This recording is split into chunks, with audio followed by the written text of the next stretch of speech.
साथियों नमस्कार। आप में से काफ़ी सारे लोगों के काफ़ी सारे कमेंट आए थे कि फील्ड में हम बहुत सारे केसेस को देखते हैं तो हमें जो एंटीबायोटिक इंजेक्शन होता है, जो एंटीबायोटिक हम यूज़ में लाते हैं, जैसे एंड्रो हो गया, ऑक्सी हो गया, डीसीआर हो गया, तो कौन सी बेस्ट है और किस केस में हमें कौन सी एंटीबायोटिक को यूज़ में लाना चाहिए। तो ये जो सारी बातें होती है इसके बारे में आज मैं आपको बताने वाला हूँ। तो इसी तरह की जो वीडियोस होती हैं उनको देखने के लिए आप हमारे इस यूट्यूब चैनल को सब्सक्राइब करें, इस वीडियो को शेयर करें, लाइक करें, और कोई भी आपको डाउट रहता है तो नीचे कमेंट सेक्शन में आप जो है मेंशन कर सकते हैं। तो चलिए अब हम बात करते हैं आज के इस टॉपिक की। तो ये जो एंटीबायोटिक्स होती है इनकी सिलेक्शन हमें किस तरह से करनी चाहिए। तो आपको हर एक एंटीबायोटिक के बारे में पता होना चाहिए कि एनरोफ्लॉक्सासिन है तो उसको हम कब यूज़ में लाते हैं, अगर ऑक्सी टेट्रासाइक्लिन है तो उसको हम कब यूज़ में लाते हैं, सल्फा है तो उसको हम कब यूज़ में लाते हैं, और स्ट्रेप्टोपेनिसिलिन है तो उसको हम कब यूज़ में लाते हैं। ये जितने भी एंटीबायोटिक्स हैं जो कि मेनली यूज़ फील्ड में लाई जाती हैं, इनका हमें पता होना चाहिए। अब इनके बारे में आपको स्टडी करना पड़ेगा कि किस केस में हमें कौन सी मेडिसिन का यूज़ करना चाहिए और किस केस में हमें किस जो है एंटीबायोटिक को लगाना चाहिए।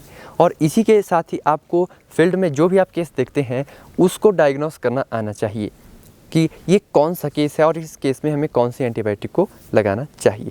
मान लीजिए अगर फील्ड में आपको एफएमडी का केस देखने को मिलता है तो उसमें कौन सी बेस्ट एंटीबायोटिक है जिससे कि पशु को आराम मिलेगा, या पशु को हेमोरेजिक सेप्टिसीमिया हो गया है तो उसमें हम कौन सी एंटीबायोटिक लगाएं।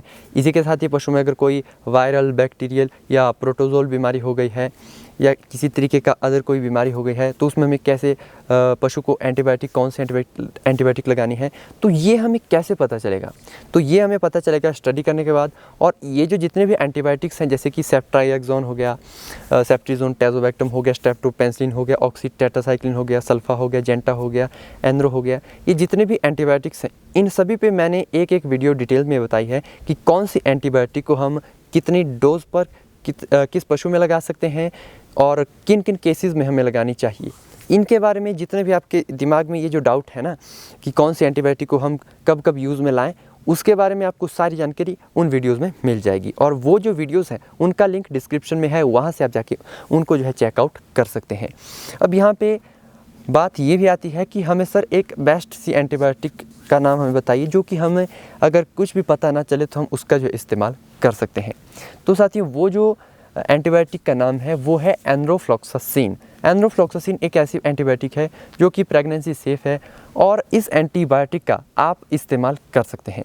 कोई ये प्रेगनेंसी में भी कोई इशू क्रिएट नहीं करती है। और इसी के साथ काफ़ी सारी और भी एंटीबायोटिक्स है जो कि प्रेगनेंसी सेफ़ हैं, उनके भी नाम मैं भी आपको आगे वीडियो में बताऊंगा। तो एनरोफ्लॉक्सासिन है उसको आप यूज़ में ला सकते हैं। अगर आपको कुछ भी पता नहीं चल रहा है या फिर एंड्रो नहीं है तो आप स्ट्रेप्टोपेनिसिलिन जो कि डाइक्रिस्टासिन आती है वो भी आप यूज़ में ला सकते हैं, जो कि 2.5 ग्राम और 5 ग्राम में आती है, और उसका जो इस्तेमाल है वो स्टेराइल वाटर के साथ किया जाता है। बात करता हूँ यहाँ पे प्रेगनेंसी सेफ एंटीबायोटिक।